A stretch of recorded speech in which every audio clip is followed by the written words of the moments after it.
सभी पत्रकार बंधुओं को मेरा नमस्कार, जय भीम। आज की जो प्रेस वार्ता है वो इसलिए कि परसों महिला आयोग की पूर्व अध्यक्ष और राज्यसभा की माननीय सांसद स्वाति मालीवाल जी के साथ जो घटना हुई मुख्यमंत्री आवास में, वो कितनी शर्मनाक है कि उसका आज तक मुख्यमंत्री जी ने इस पर कोई भी ना तो संज्ञान लिया, ना ही कोई इस पर प्रेस वार्ता करके समझाया, जबकि हमारे मुख्यमंत्री हर चीज़ पर, छोटी छोटी बात पर प्रेस वार्ता करते हैं। मुख्यमंत्री जी के सरकारी आवास के ड्राइंग रूम में एक घटना होती है। उनके पर्सनल सेक्रेटरी विभव कुमार द्वारा उनके साथ मारपीट की जाती है, स्वाति मालीवाल के साथ बदतमीजी की जाती है और उसका कोई संज्ञान नहीं लिया जाता। 36 घंटे के बाद संजय सिंह टीवी पर आते हैं, प्रेस वार्ता करते हैं और ये बताते हैं कि हाँ, ये जिम्मेदारी लेते हैं कि ये विभव कुमार ने किया है और ये गलत है, इस पर कार्रवाई की जाएगी। कब की जाएगी ये उन्होंने नहीं बताया। मैं आप लोगों के माध्यम से ये मांग करता हूँ कि अगले 24 घंटे के अंदर जो भी दोषी है, जैसा कि उन्होंने कहा कि विभव कुमार है, तो उनको गिरफ्तार किया जाना चाहिए और उनके खिलाफ कार्रवाई की जानी चाहिए। दूसरी बात, वो हमेशा महिला सम्मान की बातें करते हैं। मैं भी उनसे 2012 में जब ये पार्टी बनी थी तब जुड़ा था। निर्भया कांड जब हुआ था तब से ये पार्टी लाइमलाइट में आई थी, यानी कि महिलाओं के सम्मान से ये पार्टी लाइमलाइट में आई। और उसके बाद बाबा साहेब डॉक्टर भीमराव अंबेडकर का, शहीद भगत सिंह का फ़ोटो लगाने के बाद दलितों के सम्मान में ये पार्टी आई और इस तरह से माइनॉरिटी, दलित, महिला, ये सब मिलके इनकी सरकार को बनाया। और आज ये दलित विरोधी काम, जैसा कि मैंने पहले भी बताया कि ये दलितों का जो फंड होता है उसको डाइवर्ट करते हैं, मज़दूरों का फंड डाइवर्ट करते हैं, माइनॉरिटीज़ का फंड डाइवर्ट करते हैं और महिलाओं का सम्मान के खिलाफ हैं। गठबंधन, इंडिया गठबंधन इन्होंने किया, 7 सीटें दिल्ली में इन्होंने उम्मीदवार खड़े किए। एक भी महिला को इन्होंने टिकट देना उचित नहीं समझा। ये महिलाओं के खिलाफ है। और जो सामाजिक न्याय है, इसके लिए मैं लड़ रहा हूँ। मैं मंत्री से आज सड़क पर घूम रहा हूँ इधर से उधर। तो सामाजिक न्याय का मतलब है कि हर एक को अपना रिप्रेजेंटेशन मिलना चाहिए।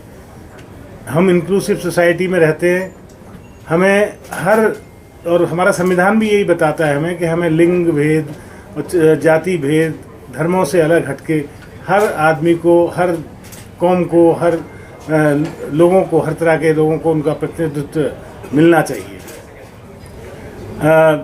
5 दिन आज जेल से आए हुए मुख्यमंत्री जी को हो गए। उन्होंने इस बात पर कोई संज्ञान नहीं लिया कि दिल्ली के लोग पिछले 50 दिन से किस तरह से पानी की समस्याओं से जूझ रहे हैं। आज तक उनको ये फुर्सत नहीं मिल रही। मेरा हमेशा से कंसर्न यही रहता है कि अभी 21 दिन के बाद फिर वो जेल चले जाएंगे। दिल्ली वालों का होगा क्या? आप अब नई गारंटियाँ देने लग गए। अभी उन्होंने 10 गारंटियाँ दी थी परसों, 10 गारंटियाँ और दे दी। पुरानी जो 3 चुनावों में गारंटियाँ दी थी वो कोई पूरी नहीं हो रही। आज भी पानी की समस्या से दिल्ली जूझ रही है, जबकि वो कहते थे कि दिल्ली में 24 घंटे पानी दे देंगे।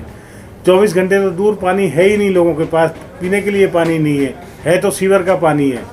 तो अगर पुरानी गारंटियाँ आपकी पूरी नहीं हो रही तो नई गारंटियाँ आप किस बूते पे दे रहे हैं? और क्यों? लोग सपने दिखाना एक बात है, वो तो सपने दिखा के अलग हो जाते हैं नेता लोग, लेकिन लोग दिल्ली वाले सपनों में जीते हैं और वो फिर उम्मीद करते रहते हैं, तिल तिल करके मरते रहते हैं।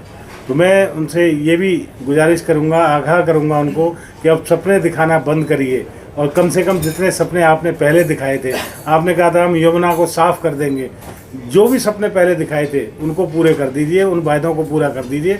इतना ही काफ़ी हो गया, वरना जनता इस बार आपको चुनाव में छोड़ेगी नहीं।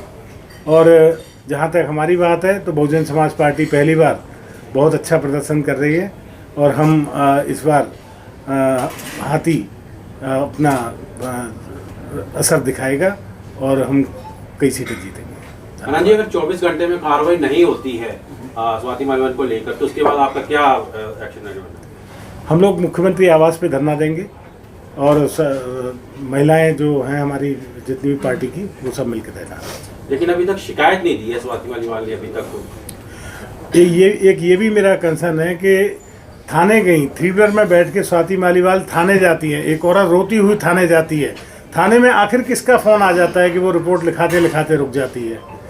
जो वहाँ के SHO हैं, जो वहाँ के स्टाफ हैं, वो कहते हैं कि लिखाते लिखाते वो कहेंगे मैं बाद में आऊँगी। किसका फ़ोन आया? वो ऐसा कौन आदमी है जिसने फ़ोन किया और इतना प्रभावशाली आदमी है जिसके फ़ोन की वजह से वो महिला डर गई, जो राज्यसभा सांसद है, सबसे उच्च सदन है इस देश का, उसकी मेंबर डर गई और वो घर चली गई। तो ये भी एक रहस्य बना हुआ है। सर, ये हाथापाई की नौबत क्यों आई है? बताया जा रहा है कि स्वाति मालीवाल के ऊपर दबाव डाला जा रहा है इस्तीफा देने के लिए, क्योंकि अभिषेक मनु सिंघवी चुनाव केस लड़ रहे हैं अरविंद केजरीवाल का, मुख्यमंत्री का, और उनकी तरफ से ये है कि उनको राज्यसभा सांसद देने के लिए इनके ऊपर दबाव डाला जा रहा है। अगर ये भी है, अगर ऐसा भी है, तो ये भी बिल्कुल गलत बात है। कैसे दबाव डाल सकते हैं? बिल्कुल नहीं डालना चाहिए। और एक महिला अगर आपने भेजी, देखिए वही रिप्रेजेंटेशन वाली बात आती है, बार बार वहीं आती है बात कि आरक्षण तो संवैधानिक अधिकार है, लेकिन जहां रिप्रेजेंटेशन की बात आती है आम आदमी पार्टी बिल्कुल पीछे हट जाती है। आज 13 राज्यसभा सांसद में से एक भी सांसद दलित नहीं गया। एक महिला जैसे तैसे राम राम करके भेज भी दी तुमने, तो तुम उससे इस्तीफा मांग रहे हो? शर्म आनी चाहिए तुम लोगों को। आधी आबादी है महिलाओं की, तो हर चीज़ में उनको आधा हक मिलना चाहिए।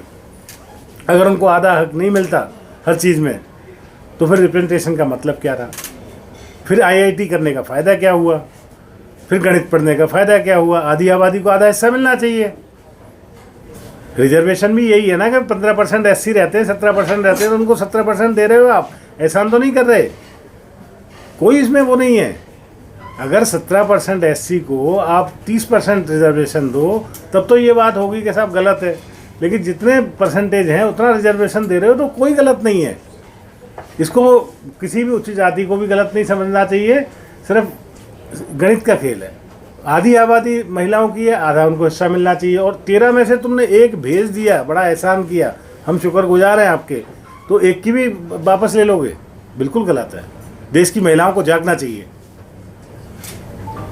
स्वाति जयहिंद के जो हस्बैंड है, पूर्व हस्बैंड है, नवीन, तलाक हो चुका है, लेकिन उन्होंने ये कहा है कि उनको जान का खतरा है स्वाति मालीवाल को, और एक वजह ये भी है जो उन्होंने कंप्लेन नहीं दिया है। तो अमूमन जो आम आदमी पार्टी में महिलाओं की स्थिति है और स्वाति मालीवाल की स्थिति है, उसे आप कैसे देखते हैं?